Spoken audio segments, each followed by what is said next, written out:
Assembly ఎన్నికల వేళ పశ్చిమ బెంగాల్ ముఖ్యమంత్రి మమతా బెనర్జీ కీలక ప్రకటన చేశారు. యువ సాథి పేరుతో ఒక కొత్త పథకాన్ని ప్రారంభించారు. ఈ పథకంలో భాగంగా 10వ తరగతి పాస్ అయి నిరుద్యోగులుగా ఉన్న వారికి నెలకు 1500 రూపాయలు భృతి అందించనున్నట్లు ఆమె వెల్లడించారు. అంతేకాదు ఈ పథకం వెంటనే అమల్లోకి వస్తుందన్నారు. అలాగే తమ పాలనలో నిరుద్యోగిత రేటు 40% తగ్గిందని మమతా బెనర్జీ వెల్లడించారు.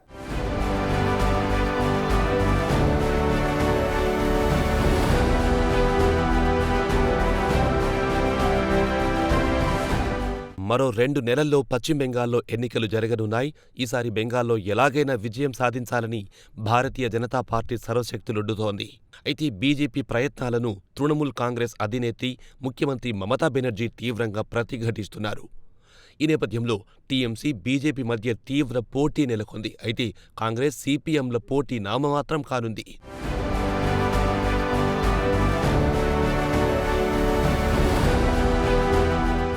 ఇదిలా ఉంటే తాజాగా నిరుద్యోగ సమస్యలపై మమతా బెనర్జీ ఫోకస్ పెట్టారు. ఇందులో భాగంగా యువ సాథీ పేరుతో ఓ కొత్త పథకం ప్రారంభించారు. ఈ పథకంలో భాగంగా 10వ తరగతి పాసై నిరుద్యోగులుగా ఉన్నవారికి నెలకు 1500 భృతి అందించనున్నట్లు ఆమె వెల్లడించారు. అంతేకాదు ఈ పథకం వెంటనే అమల్లోకొస్తుందన్నారు. కాగా 21 నుంచి 40 సంవత్సరాల వారికి ఈ పథకం వర్తిస్తుందని మమతా బెనర్జీ వెల్లడించారు. అంతేకాదు యువ సాథి పథకం ద్వారా నిరుద్యోగ యువత స్వయం సమృద్ధి గల భవిష్యత్తు వైపు వెళ్లగలరని ఆమె తెలియజేశారు.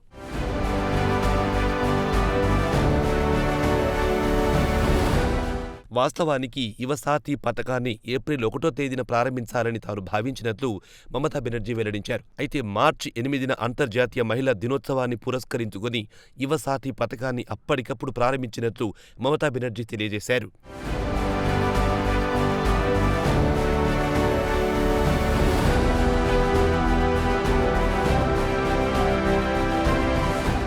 ఈ సందర్భంగా తమ ప్రభుత్వం మొదట్నుంచి నిరుద్యోగ సమస్యల పరిష్కారానికి అత్యధిక ప్రాధాన్యం ఇచ్చిందన్నారు.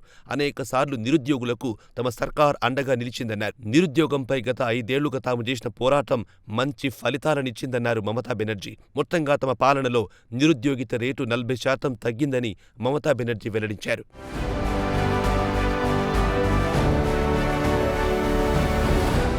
అలాగే పశ్చిమ బెంగాల్ వ్యాప్తంగా మొత్తం 40 లక్షల మందికి నైపుణ్య శిక్షణ అందించినట్లు ఆమె తెలియజేశారు. ఇలా నైపుణ్య శిక్షణ తీసుకున్న వారిలో 10 లక్షల మంది ఇప్పటికే ఉపాధి పొందారని ఆమె వెల్లడించారు. అలాగే రైతుల సంక్షేమానికి కూడా టీఎంసీ ప్రభుత్వం అనేక పథకాలు తీసుకొచ్చిందన్నారు. రైతులను ఆదుకోవడానికి ఏడాదికి 10,000 రూపాయల ఆర్థిక సాయం చేస్తోందన్నారు.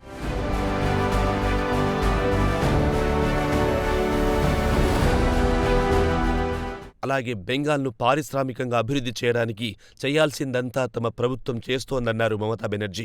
ప్రధానంగా పరిశ్రమలకు అవసరమైన మౌలిక వసతులు కల్పించడానికి టీఎంసీ సర్కార్ టాప్ ప్రయారిటీ ఇచ్చిందన్నారు. ఈ నేపథ్యంలో తమ ప్రయత్నాలు ఫలించాయని ఆమె వెల్లడించారు.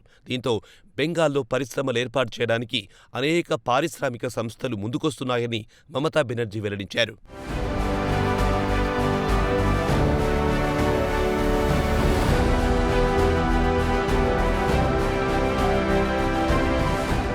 కాగా పశ్చిమ బెంగాల్కు సంబంధించి ఓటర్ జాబితా ప్రత్యేక సమగ్ర సవరణ విడుదలయ్యింది. దీనిని సర్ ప్రక్రియ అంటున్నారు. కాగా సదరు సర్ ప్రక్రియకు వ్యతిరేకంగా కోల్కతాలో ఆమె ధర్నా చేస్తున్నారు.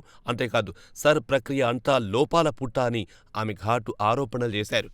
బతుకున్న వారిని కూడా చనిపోయారని పేర్కొంటూ జాబితా నుంచి వారి పేర్లు తొలగించారని ఆమె ఆరోపించారు. అంతేకాదు ఈసీ అధికారులు తన వెంట వస్తే ఇలా మృతుల కోటాలో ఓట్లు పోగొట్టుకున్న వారిని తాను చూపిస్తానని ఆమె వెల్లడించారు.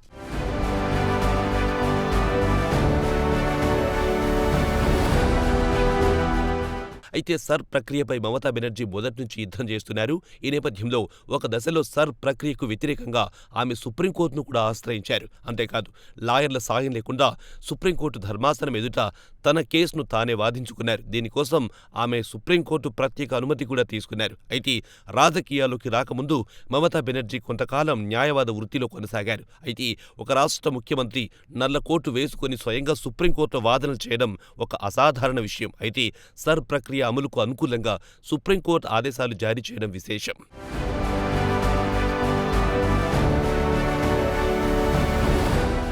ఏదేమైనా బెంగాల్ ఎన్నికలు హోరాహోరీగా జరగబోతున్నాయి.